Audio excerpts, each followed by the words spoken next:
नमस्कार। नमस्कार।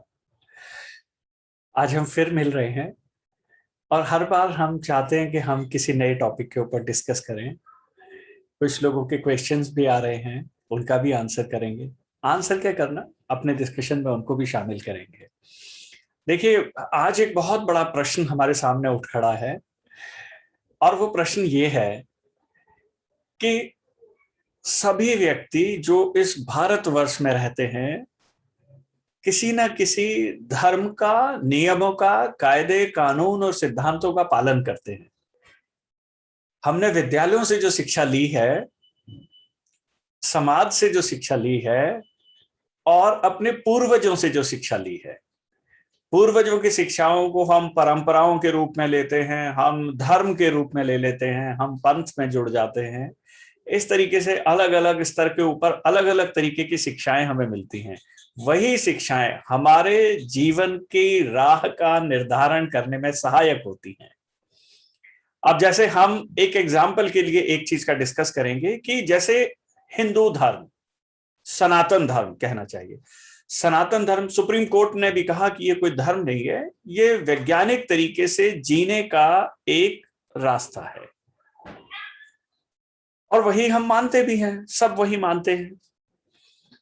तो जिस सनातन धर्म की परंपरा निभाने वाले परिवारों में हमारा जन्म हुआ है, वहां पर एक चीज निश्चित है कि एक दिन का रूटीन है शक्ति संवर्धन के लिए। मतलब टू इंप्रूव अवर पावर्स,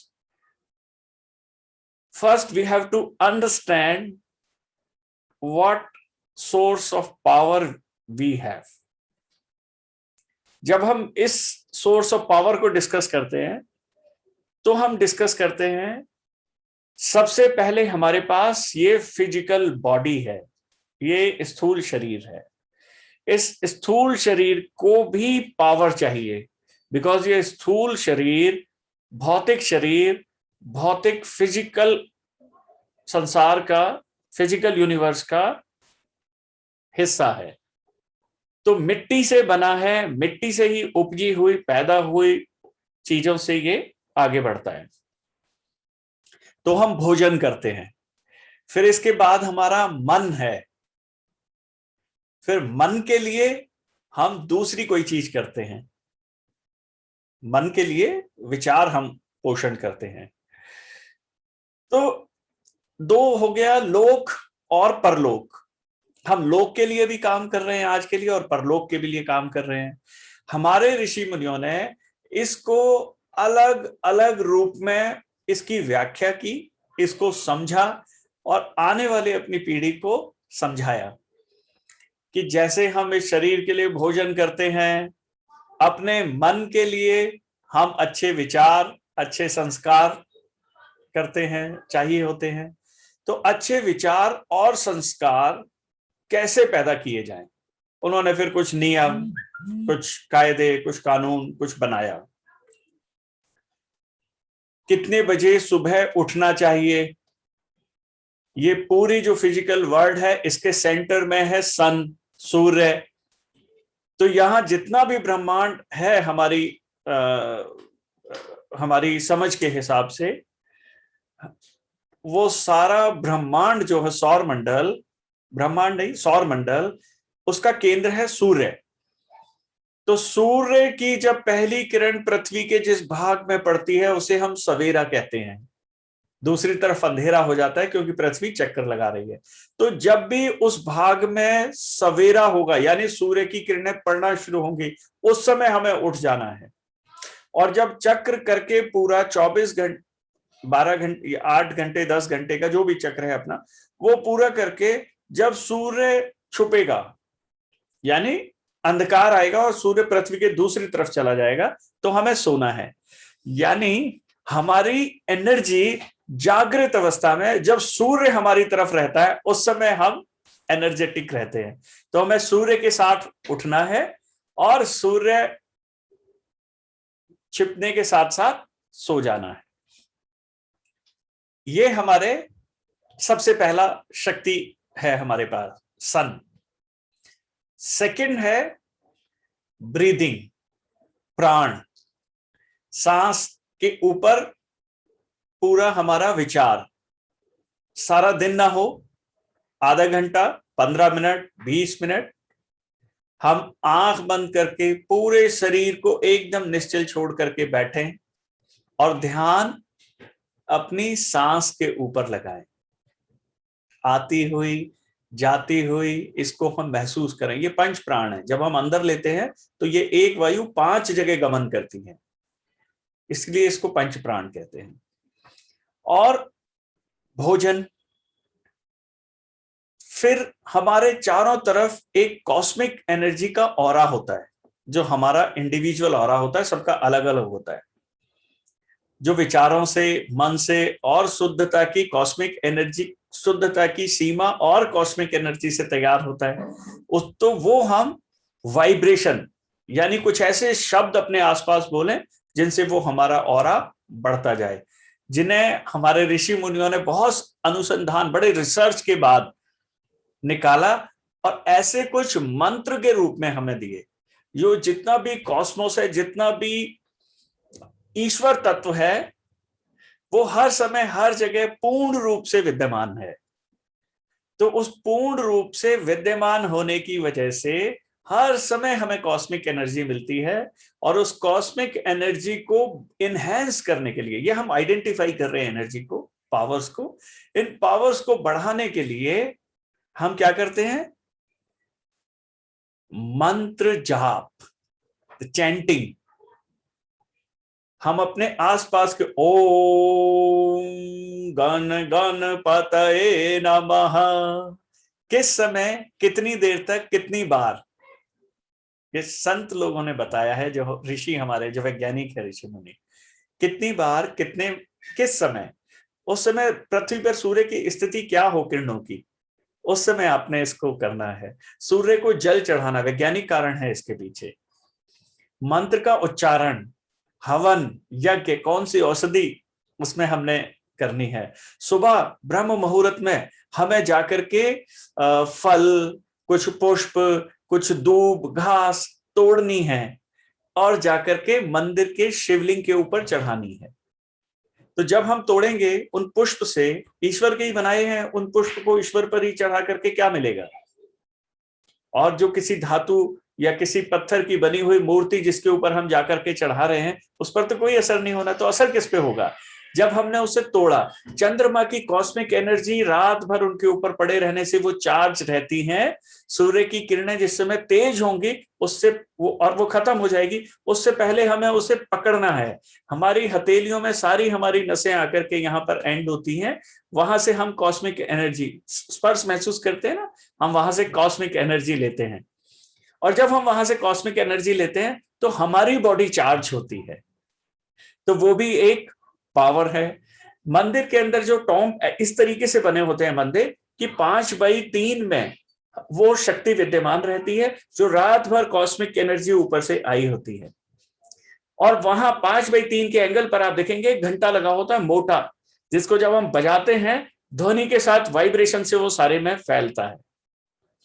हमने पुष्प चढ़ाए शिवलिंग के ऊपर, फिर हमने उसके ऊपर जल चढ़ाया, फिर हमने आते ही घंटा बजाते, फिर हम वहां पर बैठे, आंख बंद करके ध्यान मुद्रा में थोड़ी सी देर बैठने से मंदिर में वो कॉस्मिक एनर्जी हम रिसीव करते हैं। तो वो हमारी एनर्जी बढ़ाती है। और जब वो हमारी एनर्जी बढ़ाती है तो संतों ने, ऋषियों ने, हमारे वैज्ञानिकों ने कहा सुबह मंदिर जाओ, तो उसका हमें ये फल मिलता है कि हर बार हमारी एनर्जी बढ़ती है सारे दिन के लिए।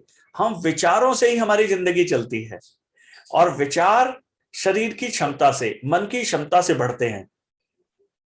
तो उसके लिए हमने ये एनर्जी आइडेंटिफाई की, हमने उस एनर्जी को पाया।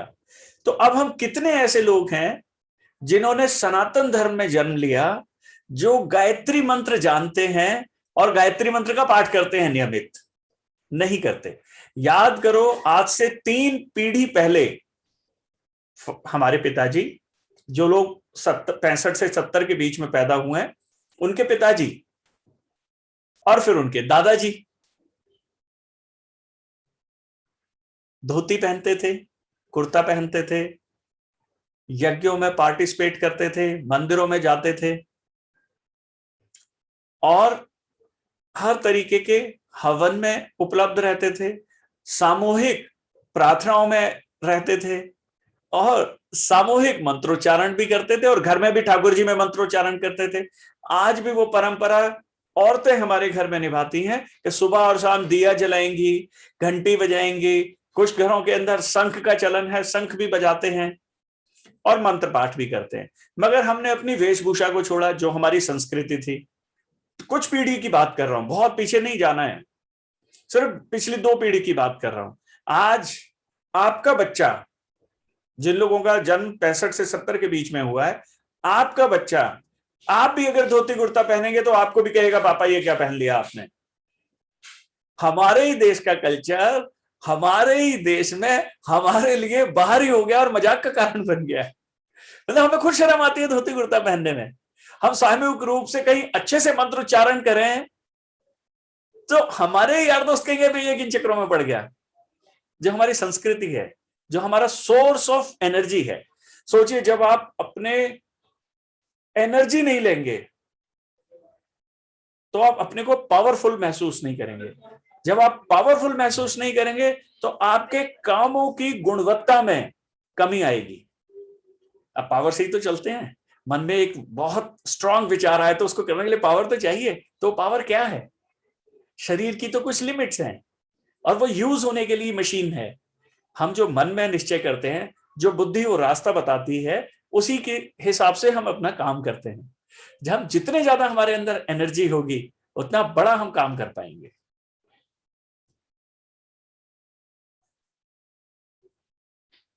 तो हम उतना ही बड़ा काम कर पाएंगे। तो क्यों ना हम ऐसा करें कि अपनी एनर्जी को, अपने साधनों को महसूस करें, उन पर चलें। हम मंदिर में अपने बच्चों को लेकर के जाएं। देखो कुछ और धर्म है, हर शुक्रवार उस धर्म के बच्चे बड़े सब लोग अपने धार्मिक स्थल पर इकट्ठा होते हैं, सामूहिक रूप से प्रार्थना करते हैं और एक बड़े ग्रुप के रूप में रहते हैं। कलयुग में संगठन ही शक्ति है। अलग अलग युग में शक्ति का अलग अलग मुख्य रूप रहा है। कभी रहा है यज्ञ, जिसने बहुत ज्यादा यज्ञ किए, बहुत ज्यादा ज्ञानवर्धन किया। फिर उसके बाद आ गया बाहुबल, शक्ति। कैसे? भीम में 10,000 हाथियों का बल था। अब ये कलयुग है। कलयुग में संगठन ही शक्ति है। सनातन धर्म में संगठन में रहना ही सिखाया है। गायत्री मंत्र, गायत्री मंत्र कभी अकेले जाप के लिए नहीं है। गायत्री मंत्र एक समूह में गान के लिए है। पहले इसे गुप्त रूप से भी बताया गया है कि ये 24 मात्राओं का मंत्र 23 मात्राओं में होता है। 24 मात्रा पूरी करके गुरु अपने शिष्य के कान में बताएगा और शिष्य फिर उसका नियमित उसका अध्ययन करेगा, नियमित उसका जाप करेगा, अपनी एनर्जी को बढ़ाएगा, अपने आसपास के अपने ऑरा को सुदृढ़ करेगा, अपने चक्रों को संतुलित करेगा। शक्ति जो ईश्वर ने उसे दी है उस पूरी शक्ति में विद्यमान रह करके अपने दिनचर्या के कार्य करेगा। तो देखो जब जब ये रहा तब तब बहुत बड़े कार्य हुए। साहित्य की दृष्टि से आप मुझे बताएं, विज्ञान की दृष्टि से आप मुझे बताएं, इकोनॉमी की दृष्टि से आप मुझे बताएं, किसी भी तरीके से बताएं, पिछले कुछ वर्ष में सनातन धर्मियों ने ऐसा कौन सा बड़ा काम किया है जिसको वो विश्व पटल पर रख सकें? कोई नहीं। हाँ, ऐसे कामों का हिस्सा जरूर रहे हैं। जब हम बात करते हैं कि अमेरिका के अंदर इतने प्रतिशत भारतीय वैज्ञानिक कार्य कर रहे हैं, पर उसकी क्रेडिबिलिटी अमेरिका को जाती है। हम सहायक के रूप में काम कर रहे हैं। और भारत में भी आज विदेशी कंपनियां आकर के जो यहां काम कर रही हैं, हमारी स्किल उसमें लगी हुई है, मगर क्रेडिट अमेरिका को जा रहा है, अदर फॉरेनर कंट्रीज को जा रहा है। इंडिया का तो उसमें कुछ हिस्सा नहीं है। अभी लेटेस्ट हमारी 2 अचीवमेंट्स रही हैं। एक, बहुत सस्ते में हमने 101 उपग्रह अंतरिक्ष में छोड़े, जिसमें बहुत सारे विकसित देशों ने भी हमारे यहां से लॉन्च किए। दूसरा, कोविड के टाइम हमने ये वैक्सीन बनाई। लेकिन ये कब से शुरू हुआ? जब सनातन धर्म ने अपनी शक्ति को पहचाना, संगठित होना शुरू किया, तब से। अब हमारी ये जिम्मेदारी है, जो लोग 65 वर्ष की आयु से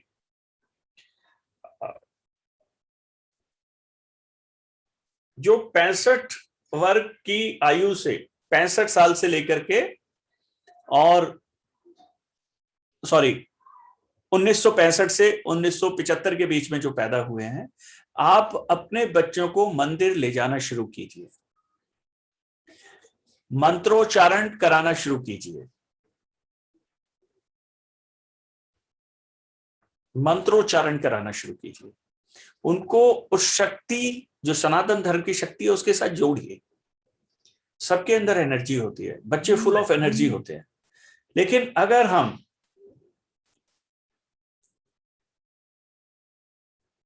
हम उसको नहीं पहचानेंगे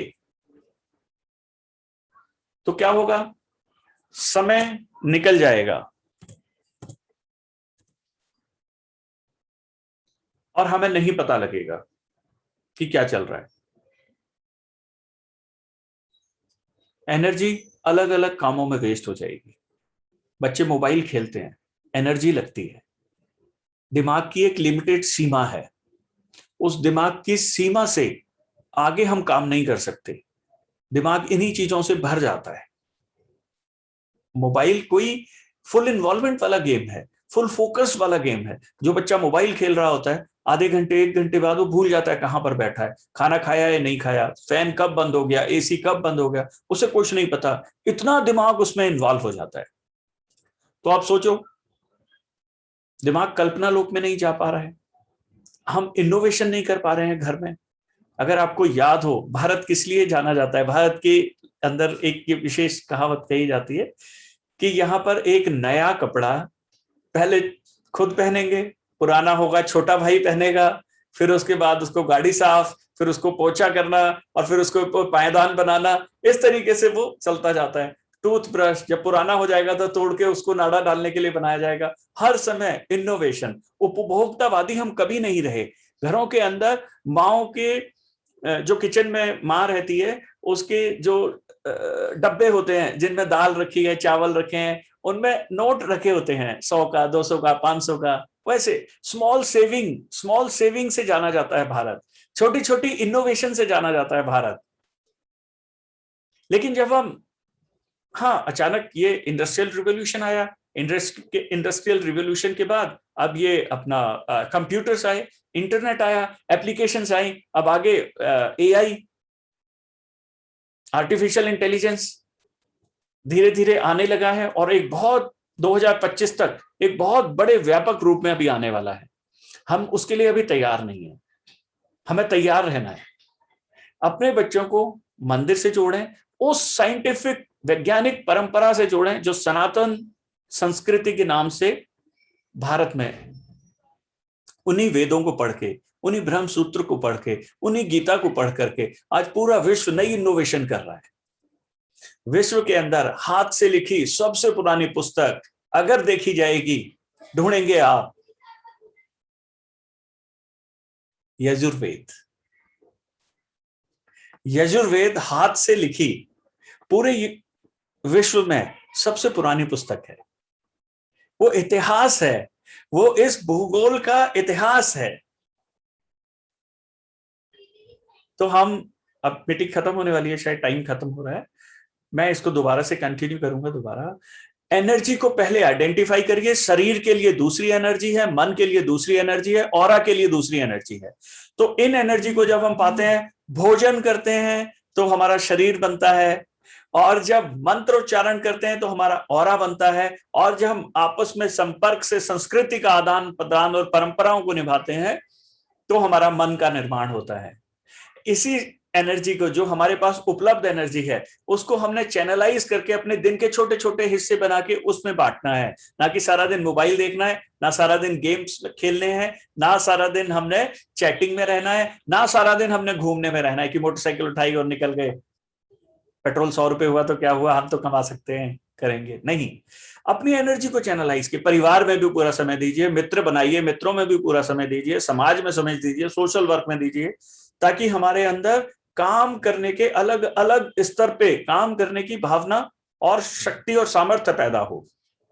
मंत्रों का उच्चारण, मंत्रों को सीखिए, मंत्रों का उच्चारण कीजिए।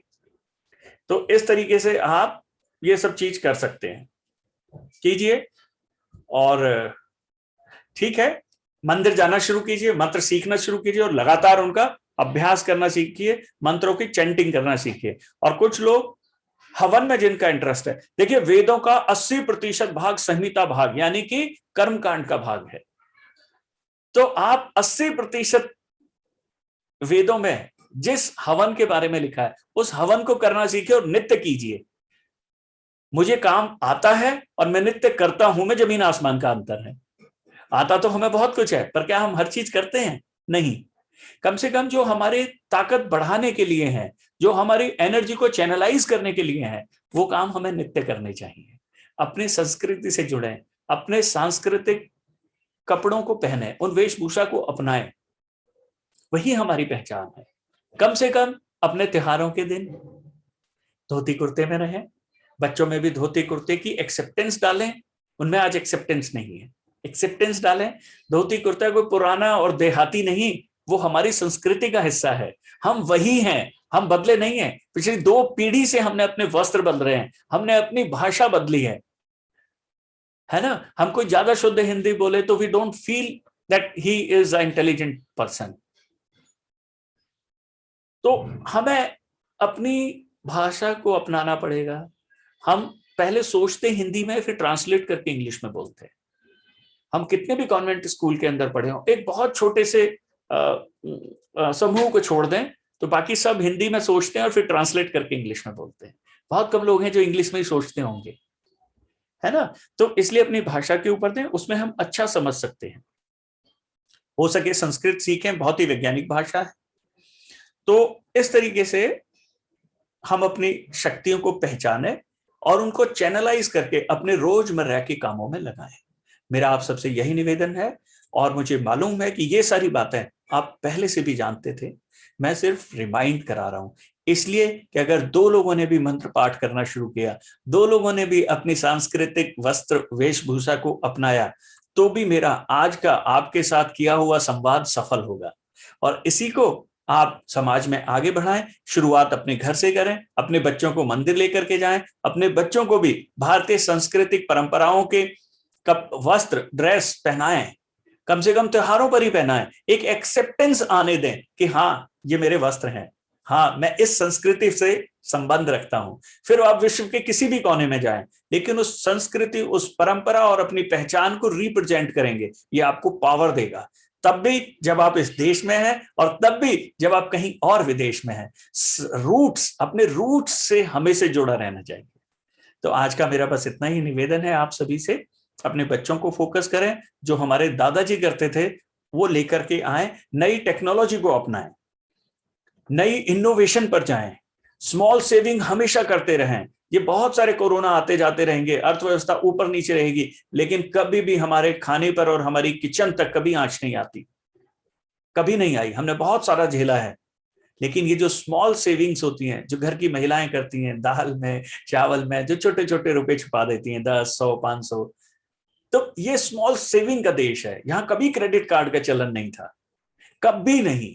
यहाँ राजा विक्रमादित्य के समय जो हिंदू राजा थे, इतना धन था, इतना सोना था कि रखने की जगह नहीं थी, तो सोने के मुद्राएं बना दी गई।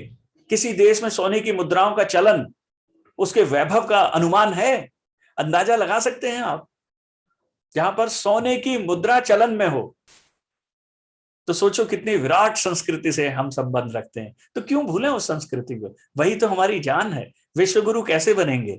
विश्वगुरु अपने को पहचान कर ही तो बनेंगे, अपनी संस्कृति को, अपने उन राजाओं के लिए हुए डिसीजंस को, कि कैसे वो कार्य करते थे, कैसे अर्थव्यवस्था चलती थी, कैसे विज्ञान चलता था। वो कौन ऋषि मुनि जो नए से नए एक तीर मारेंगे, आज मिसाइल के रूप में आप जानते हैं कि कहीं पर अग्नि की वर्षा हो रही है, तो कैसे वो पानी, कैसे वो अग्नि पैदा करते थे तीर से। वो क्या था जो हनुमान जी उड़ते थे, किन खड़ाइयों को पहनकर उड़ते थे, किस प्रोजेक्शन सिस्टम से वो अपने शरीर को बड़ा और छोटा करते थे। आज फ्लाइंग सूट बने हैं तो हमें लगता है हाँ शायद हनुमान जी भी उड़े होंगे। अब वो कोरी कल्पना नहीं है। सुपरसोनिक जो रॉकेट्स बने हैं उनसे हमें पता है कि यहां से सूर्य तक जाने के लिए हनुमान जी किस तकनीक का इस्तेमाल करते होंगे, कितनी विकसित तकनीक रही होगी। ट्रांसफॉर्मेशन आपको मालूम है। आज क्रिप्टो टेक्नोलॉजी, जैसे क्रिप्टो मोबाइल आते हैं, क्रिप्टो करेंसी आती है, उस क्रिप्टो टेक्नोलॉजी और ये जो अभी इन्होंने ये किया था, दो टेक्निक्स को मिलाकर के ये अभी कोशिश कर रहे हैं ट्रांसफॉर्मेशन की, कि एक बिल्डिंग में व्यक्ति बैठा है और दूसरे बिल्डिंग के अंदर दोनों लाइव आमने सामने बात करेंगे, दोनों को लगेगा कि हम आमने सामने, ये ट्रांसफॉर्मेशन है। तो इस तरीके से अब एआई आ रहा है, जो आर्टिफिशियल इंटेलिजेंस आ रहा है, बहुत सारे लोगों की जॉब जाएंगी, बहुत सारे लोगों को नई अपॉर्चुनिटीज मिलेंगी। जो आर्टिफिशियल इंटेलिजेंस है ये बहुत ही कमाल की तकनीक आ रही है, जिसके ऊपर अभी काम चल रहा है। 2025 तक चाइना बहुत बड़े बड़े प्रोजेक्ट एआई से लेकर आने वाला है। जब हम फोन उठाते हैं और बात करते हैं और सामने से किसी कंप्यूटर की आवाज आती है, वो एआई है। बहुत सारे रिसेप्शनिस्ट को जो ऑटोमेटिव आंसर्स आपको मिलते हैं। आज भी हम छोटे छोटे एप्लीकेशन एआई के कर रहे हैं, लेकिन एक बहुत बड़े प्रोजेक्ट के रूप में अभी आने वाला है, हमें उसके लिए तैयार रहना है। तो भारतीय संस्कृति को समझें, बहुत ही ताकतवर और वैज्ञानिक संस्कृति है। इसकी भाषा संस्कृत बहुत वैज्ञानिक है। ईएनटी की प्रॉब्लम नहीं आती अगर आप संस्कृत यूज करते हैं, वो सीखते हैं। तो सीखें, भारतीय परंपरा को सीखें।